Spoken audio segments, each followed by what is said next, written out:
1장부터 1절부터 지금 6절까지 읽어요. 3절 우리가 그들의 맨 것을 끊고 그의 결박을 벗어버리자 하는도다. 하늘에 계신 이가 웃으시며 주께서 그를 비웃으시리로다. 5절 손 그때 분을 바라며 진노하사 그들을 놀라게 하여 이르시기를 내가 나의 왕을 내 거룩한 산 시온에 세웠다 하시리로다. 아멘. 이 중에서 2절에 특히 주목해서 다시 한번 2절 함께 읽겠습니다. 시작. 세상의 군왕들이 나서며 관원들이 서로 꾀하여 여호와와 그의 기름 부음 받은 자를 대적하며, 그래서 기름 부은 자라는 그 대목에 우리가 오늘 집중해서 보려고 하는데, 장은자 씨 안 오셨어요? 지금 들어왔는데 어디예요? 성경 말씀? 장은자 씨 모셨구나. 시편 2편입니다. 시편 2편 1절에서 6절 말씀 중에 2절을 한번 다시 제가 읽어볼게요. 시편 2편 2절. 세상의 군왕들이 나서며 관원들이 서로 꾀하여 여호와와 그의 기름 부음 받은 자를 대적하며, 그래가지고 기름 부은 자를 대적하니까 대적하는데 우리가 그들의 맨 것을 끊고 그의 결박을 벗어버리자 하는도다. 하늘에 계신 이가 웃으시며 주께서 그들을 비웃으시리로다. 기름 부은 자들을 막 대적하니까 하늘이 웃으셨어. 그리고 그때 분을 바라여 진노하사 그들을 놀라게 하여 이르시기를 내가 나의 왕을 내 거룩한 산 시온에 세웠다 하시리로다. 이 말씀을 지금 볼 건데요. 우리 모두 오늘 주제는 기름 부음 받은 나. 함께 해보실까요? 시작. 기름 부음 받은 나. 다시 한번 기름 부음 받은 나. 시작. 기름 부음 받은 나. 거기에다가 기름 부음 받은 윤석희 이렇게 해서 자기 이름을 한번 대입해서 읽어볼까요? 시작. 기름 부음 받은 장은자. 오케이. 기름 부음 받은 여러분들이십니다.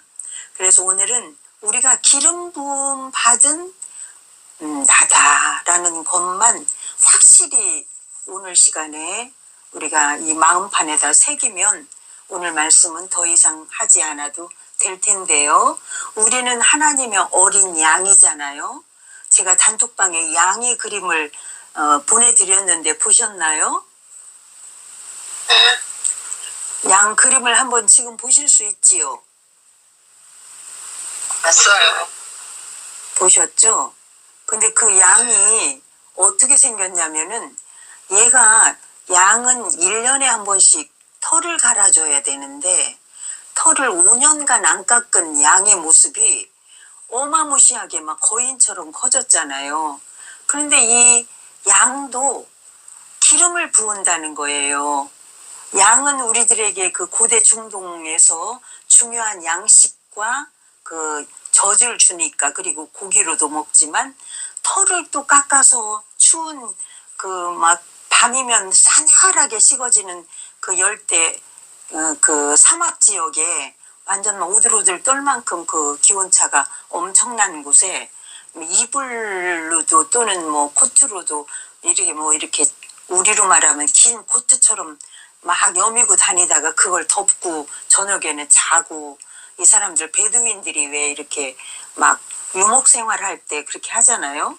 그렇게 옷으로 또 고기로 우유로 양은 그 근동 사람들에게 엄청난 그런 뭐랄까 재산적 가치가 된다고 그럴까? 그런데 이 양도 1년에 한 번씩 털을 깎아줘야 되는데 그게 사진에 보시는 거는 5년간 털을 안 깎았더니 나중에 그 털의 무게에 짓눌려 가지고 양들이 살 수가 거의 없대요. 이 양은 그래도 잘 버틴긴 거예요. 1년에 자라나는 그 털의 그 크기가 어마무시한 거죠. 그리고 그 무게 때문에도 너무너무 힘들어서 견디지 못하는 데다가 털 사이로 배변을 할 수가 없다는 거예요. 털에 눌려서. 근데 이 양들을 갖다가 털을 싹 깎고 난 다음에 1년에 한 번씩 깎고 난 다음에 거기다 머리에다가 기름을 쫙 푼대요.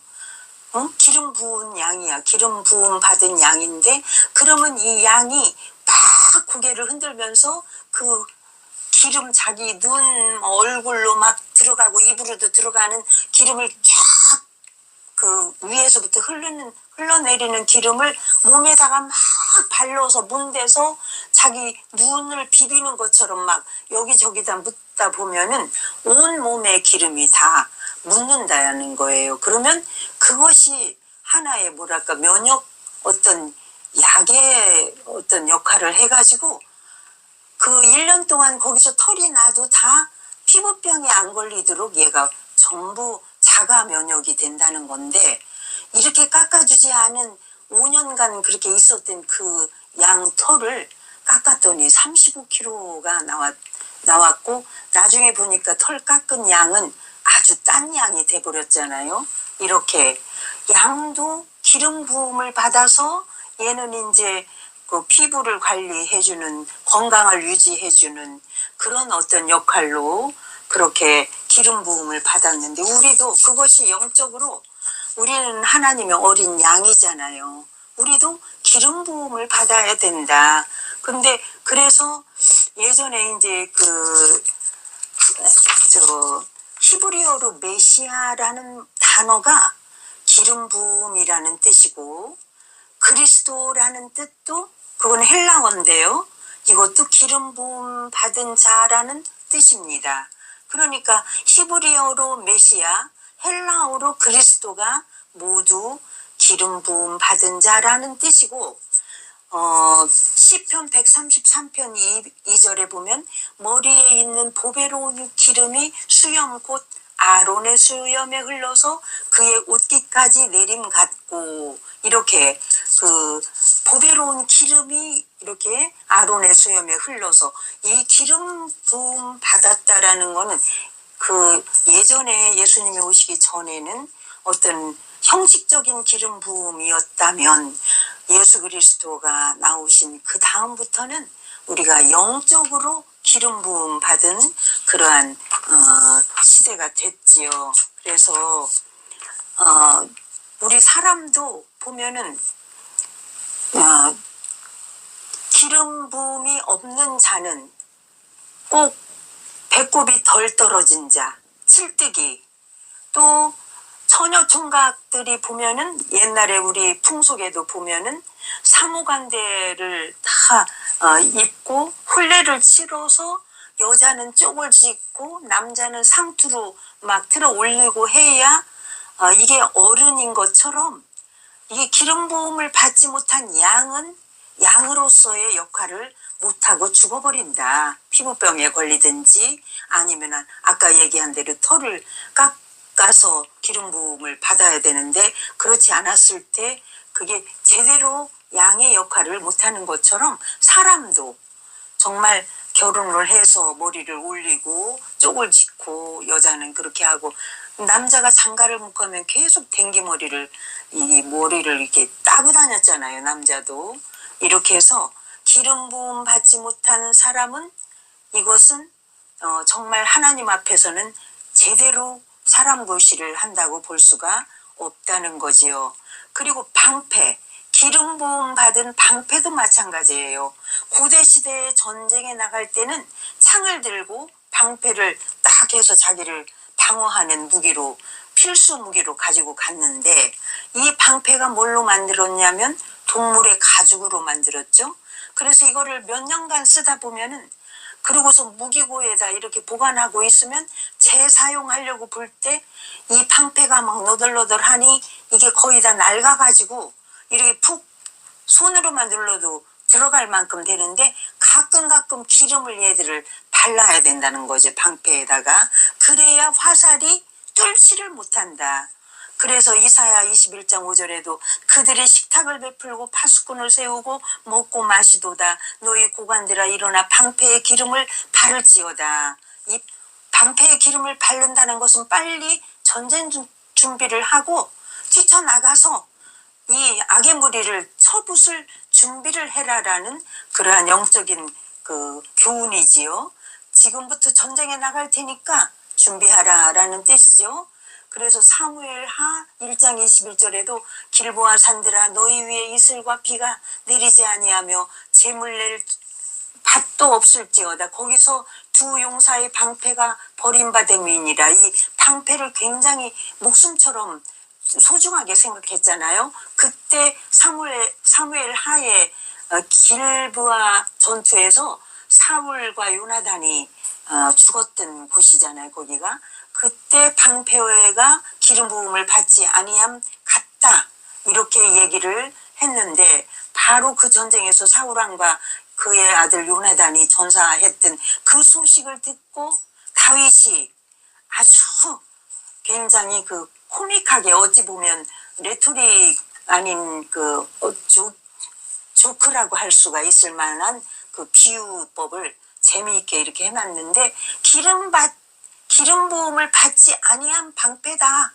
이건 방패로서의 역할이 전혀 그 자기의 본분을 잃어버린 거예요. 그래서 기름 부음 없는 양은 이미 양이 아니듯이 양의 구실을 못할 수가 그 확률이 높은 것처럼 기름 부음이 없는 사람은 이미 하나님의 사람이 아니다라고 해도 과언이 아닙니다. 그래서 선지자나 제사장이나 왕을 추대할 때는 꼭 그 취임식에서 기름 부음은 그 형식을 밟았잖아요. 오늘날로 말하면 세례를 줄 때 물을 뿌리는 것이 그것이 성령의 어떤 핏뿌림 또 한 번 우리가 기름 부음을 받았다고 그걸 가지고 평생을 또 견딜 수 없죠.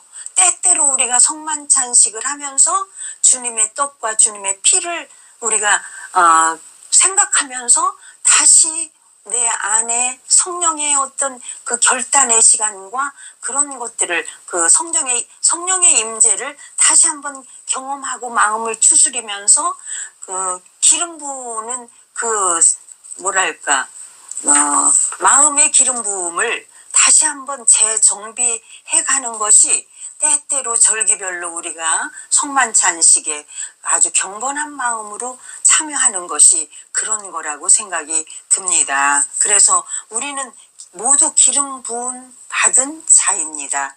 왜냐하면 하나님 아버지를 아버지라고 부르고 예수님을 믿고 우리가 예수님의 자녀이면서 제자면서 예수님의 친구이면서 이러기 때문에 그래서 기름 부은 자는 세 가지 우리가 회복을 하는데 뭘 회복했냐?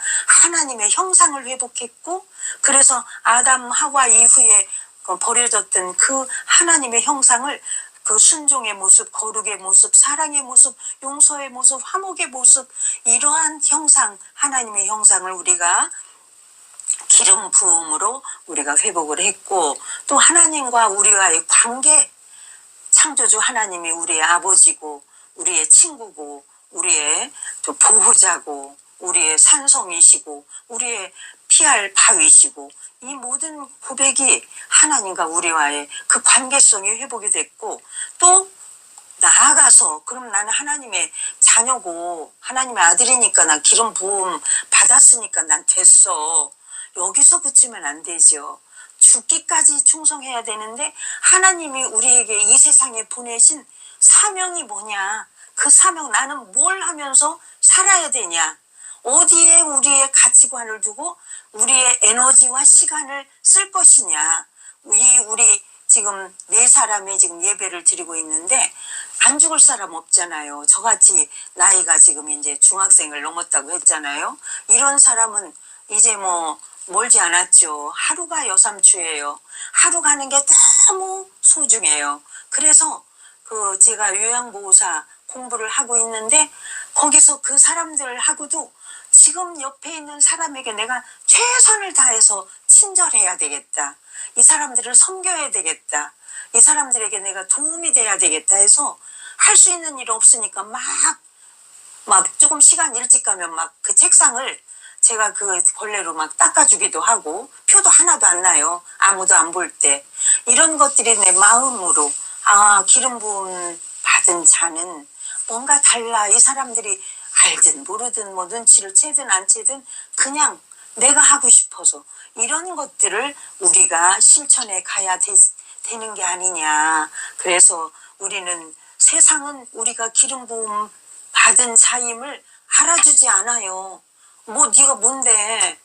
그리고 교회에서도 가정에서도 기름 부음 받은 자 다워야 되는데 우리가 그렇게 답지를 못하잖아요. 마음속으로만 기름 부음 받은 자라고 스스로 얘기하지만 사실은 그거에 대한 자부심을 갖고 하나님이 알아주고 계시니 뭘 더 바래. 내 인생 그곳으로 감사하지. 하나님께 대접받고 있잖아. 내가 가난하면 어때? 남루하면 어때? 쭈글거리면 어때? 저도 요즘에는 거울 보기가 아주 싫어요. 하루가 다르게 얼굴이 막 주름이 생기고 이거 아닌데 왜 이렇게 머리는 자꾸 빠져? 막 이러면서 여러 가지 그렇지만 자, 양이 털을 깎아도 또 자라나면 1년 만에 또 깎아야 되고 기름 부음을 작년에도 1년에 기름 부음을 받았어. 또 깎을 때 또 받아야 자기가 피부병에 안 걸리고 뭐가니? 다 면역체가 뭐가 있고 이렇게. 그래서 우리도 성령의 기름 부음을 수시로 우리가 받아서 충전해 가면서 보충해 가면서 우리들이 주님의 주시는 그 모든 은혜로 내 잔이 넘치나이다라고 우리가 고백할 수 있도록 오늘 본문에서는 시편 2편에서 세상의 군왕들이 나서며 관원들이 서로 꾀하여 여호와와 그의 기름 부은 받은 자들을 대적해서 막 어떻게 해주고 결박하고 뭐 어떻게 한다고 하는데 저 위에서 하나님께서 어떻게 해요? 웃고 계셔, 비웃고 계셔. 얘 이놈들아, 내가 기름 부음 준 이 백성들을 너희들이 맘대로 한다고? 어림없는 수작이지. 이렇게 하면서 우리를 바라보시면서 아무도 그 악의 무리들이 우리를 건드리지 못하도록 우리를 전부 이렇게 보호해 주시고 또 안위해 주시고 위로해 주시는 주님을 바라보며 우리는 하루도 즐겁게 이렇게 또 1년도 즐겁게 그리고 우리에게 맡겨진 소임도 즐겁게 행복하게 이렇게 해나갈 수 있으리라고 생각합니다. 여러분, 아멘. 아멘.